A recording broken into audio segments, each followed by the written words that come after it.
Thank you, Mr. Speaker. I'm pleased to rise and put my oar in the water here on a matter that I believe is goes to the heart of why I'm here and why I think many people are here, and that's about the democratic rights of Canadians to participate in elections, to have their say, to be able to participate in debate without fear of intimidation, without fear of receiving misinformation and otherwise the kind of fraudulent actions that are being considered in this most recent case involving the Conservative Party in a number of ridings across the country. I want to commend my colleagues, the member from Hamilton Centre, for moving this important motion,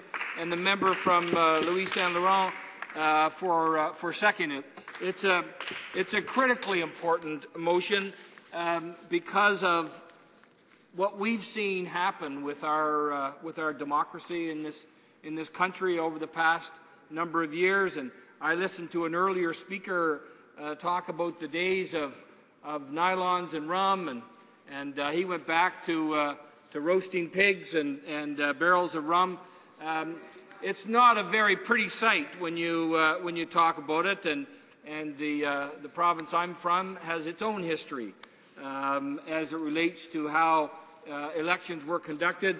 But we've come some considerable distance, I would say, Mr. Speaker, or at least that's what we want to tell the world, that we have come some considerable distance in this country at living up to the democratic ideals and principles that we love to talk to other countries around the world.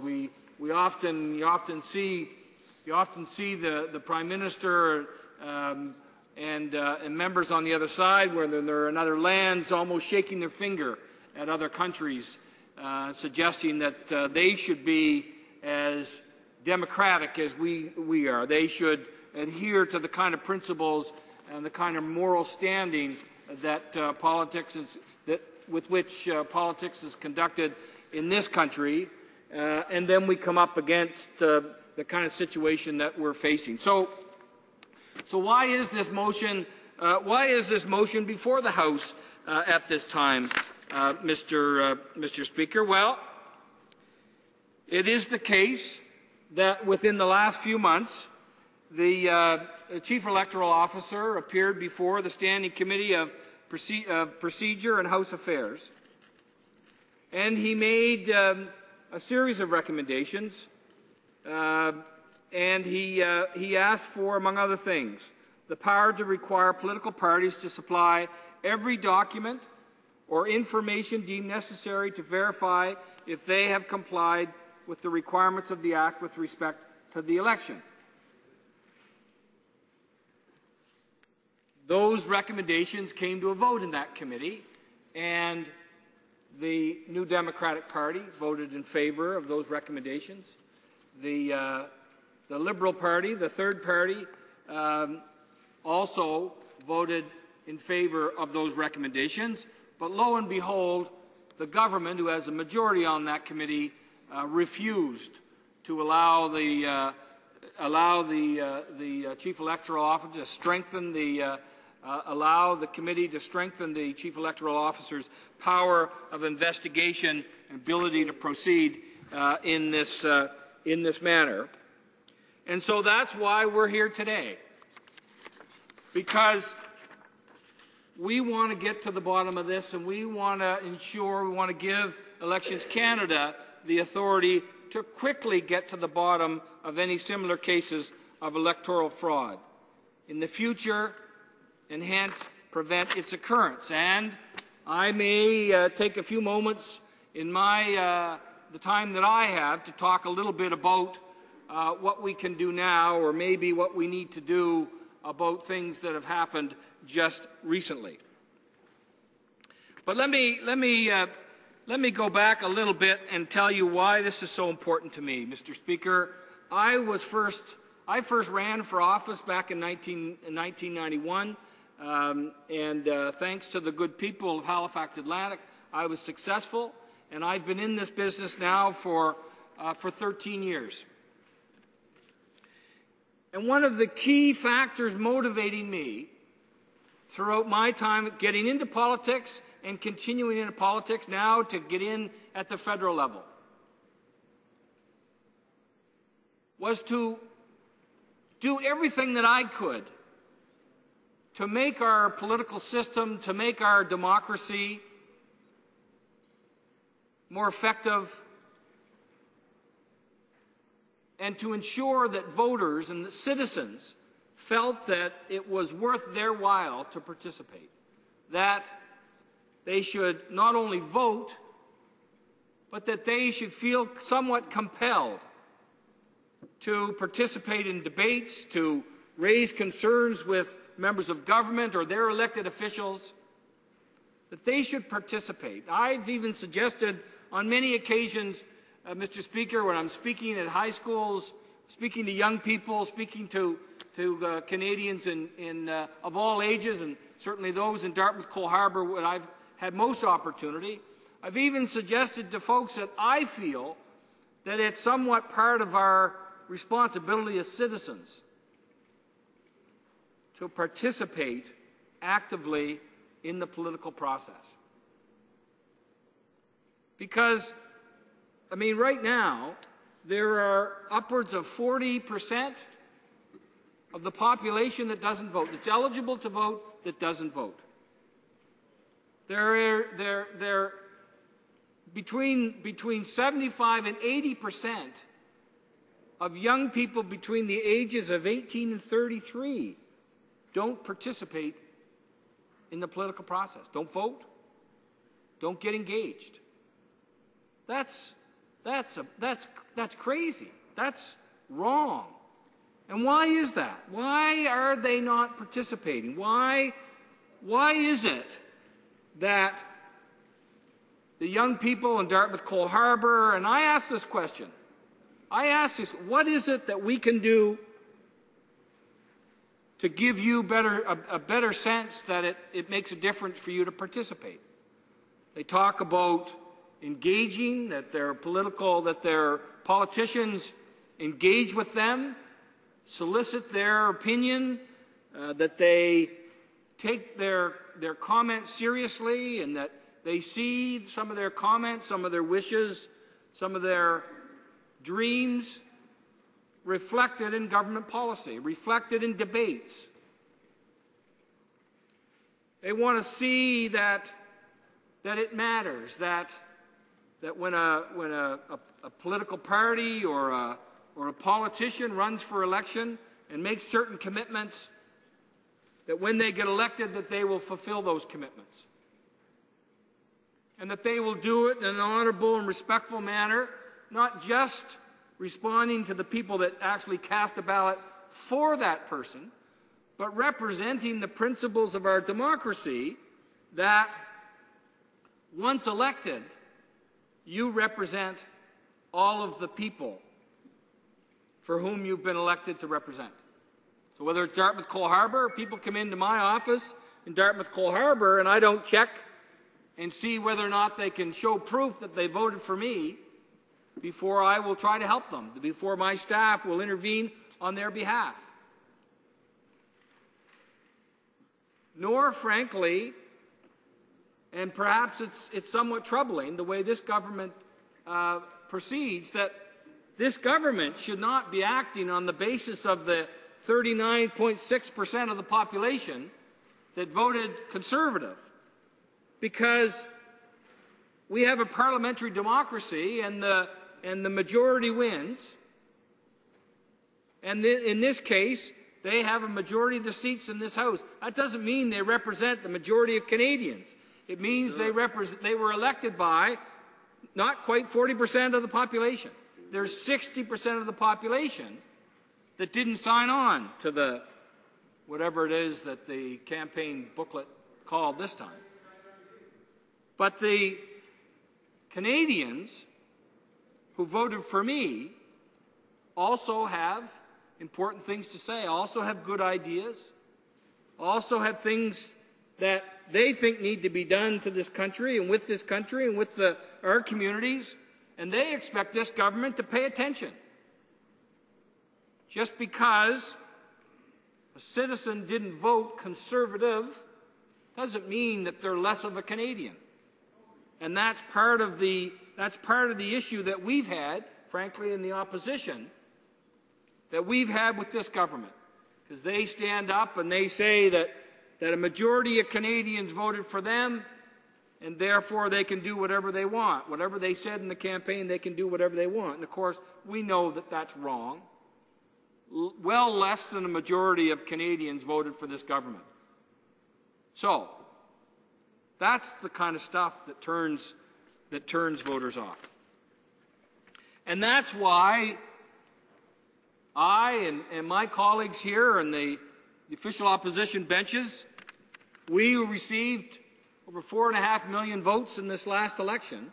Why it is we are so determined to do everything we can to try to restore some sense of accountability and some sense of decorum, some sense of responsibility into the political process.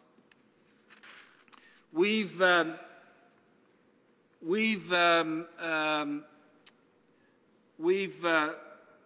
heard from this government on the recent issue about people getting misleading calls, being misdirected, getting calls that are illegal because they indicate that they're representing Elections Canada when in fact they're not. The government stands up and they say, we're doing everything we can to assist Elections Canada, and they try to turn it around to the opposition and say, you know, you should be as helpful as we are, and on it goes. But why is it, the government and Canadians understand this. Why is it that we don't believe the government when they stand up and say, we're good, we're fine, we've done everything right, we're helping, we're assisting in every way, shape, or form? Well, you only have to go back a couple of days. Was it Monday or Tuesday? What day is this? When the government finally admitted again on the In-N-Out scam, and I'll talk about that for a second, that they were wrong. They pleaded guilty and they paid upwards of $250,000 in fine as a result of that. Now, what is the In-N-Out? Well, the In-N-Out started after the election in 2006.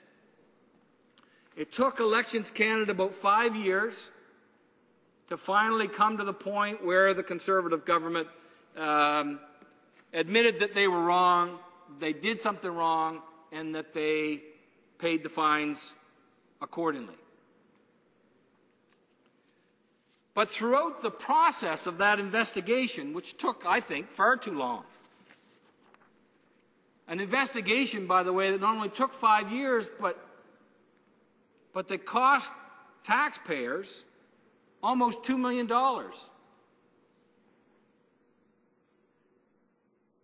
And why did it cost that much money? It's because the Conservative Party of Canada did what they're doing right now.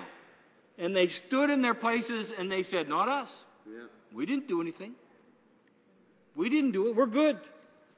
Somebody is taking on a vendetta. Somebody is trying to smear us. Somebody is providing information which is not accurate. That's what they said, day after day after day after day. They pleaded their innocence. And guess what? They spent themselves hundreds of thousands and millions of dollars defending themselves in court, taking Elections Canada to court, to no avail. Finally came to the point where they recognized that they were done. They were done like dinner, and they finally said, okay, we're guilty. And they paid the fine. So the member opposite says it's completely false. Why did they pay $260-some thousand? $263,000. It was a donation, I guess. Yeah, that's right. It was a donation.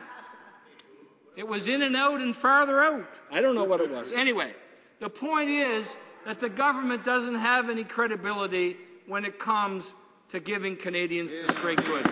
That's the bottom line. Mr. Speaker, my goodness, I can't believe how quickly my time is going. There's so much to say. There's so much to say. I want to say this.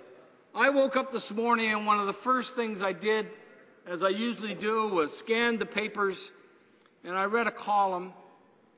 I read a column in the Toronto Star written by a columnist that I have a lot of respect for, and a columnist that is very well respected, even though the members opposite are trying to suggest trying to degrade her reputation.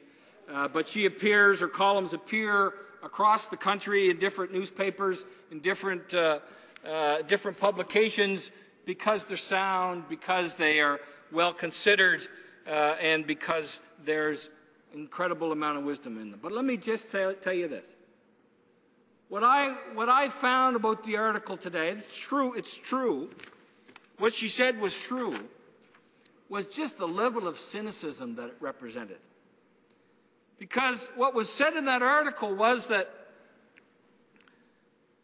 the tactics of this Conservative government, whether it be the in and out, whether it be proroguing government, whether it being held in contempt of Parliament, whether it now be this case of voter suppression, it represents an attitude, a mentality that is working what she suggested, that the base of their support is holding, and that it will be ever thus. And I say, Mr. Speaker, when I read that, initially I was discouraged about what it meant, but then I thought to myself, I don't accept that for 1 second. I don't believe Canadians are that cynical. I don't believe Canadians are going to stand by and watch the Conservative Party hijack the democracy in this country. Canadians deserve better. And I'll tell you what, the member from Dartmouth Coal Harbour and his colleagues in the opposition are going to work tirelessly every step of the way, and we're going to defend Canadians' interests and their right to the kind of democracy that will ensure that their rights are respected, and these kind of tactics will be no more. That's what we're going to do, Mr. Speaker. You've indicated that my time is running out. It's a disappointing thing, and I know members opposite would very much like me to have more time, and perhaps we can find another opportunity to have this discussion. But in all seriousness, it's extremely important that we get this done and that we get this right. The very foundation of our democracy is at stake. We need to stand up for democratic principles in this country, and we need to start right now. And so while I support this motion and think that it has incredible merit and should be supported by all members of this House, I think we need to make sure that it's amended to some degree to capture that current controversy that we're involved in. And so, Mr. Speaker, I would amend this motion.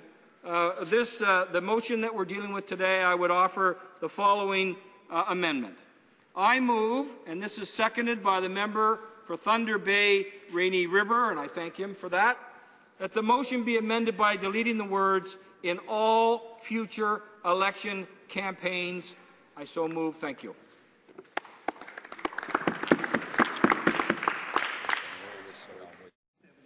Thank you, Mr. Speaker, and I just think it's important to keep reminding the minister that it's the Conservative Party that's under investigation. It's the Conservative Party that Election Canada have been asking for information.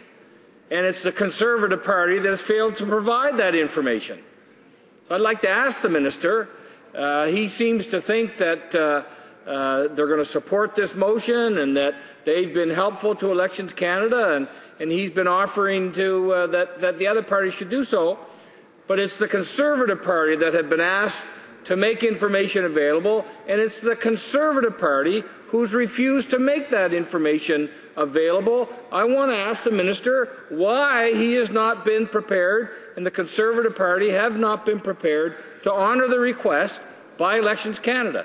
The interesting thing is that the Elections Canada didn't need this additional power in order to deal with the spurious allegations that were made by the government with respect to those issues. They brought the matter to the attention of the New Democratic Party. New Democratic Party provided any information that was available readily. We worked with Election Canada. We corrected whatever administrative errors might have been there, and we acknowledged the fact that there were mistakes, and we corrected those mistakes. And I would say to the Parliamentary Secretary, Mr. Speaker, why doesn't he act the same way? Why doesn't his government stand up, take responsibility for once? The point is, however, we're trying to get to the bottom of tactics that are rattling the very foundation of our democracy. That in 2006, we had some problems in terms of what the Conservative Party were doing, in terms of financing, in terms of proper accounting for election practices. It took 5 years and millions of dollars to finally get the offending party to acknowledge that they were wrong and to ensure that there were changes. All we're suggesting here with this motion and this amendment is that we give the Chief Elections Officer, Elections Canada, sufficient authority that they can conduct their investigation in a quick and an expeditious and an efficient manner to get to the bottom of the allegations so that they're not hanging around, that they're not hanging over all of us like a cloud, that we can get to the bottom of it and we do it in an expeditious way and we clarify the rules so that we make the system of parliamentary democracy in this country as transparent and effective as we possibly can. That's the goal here.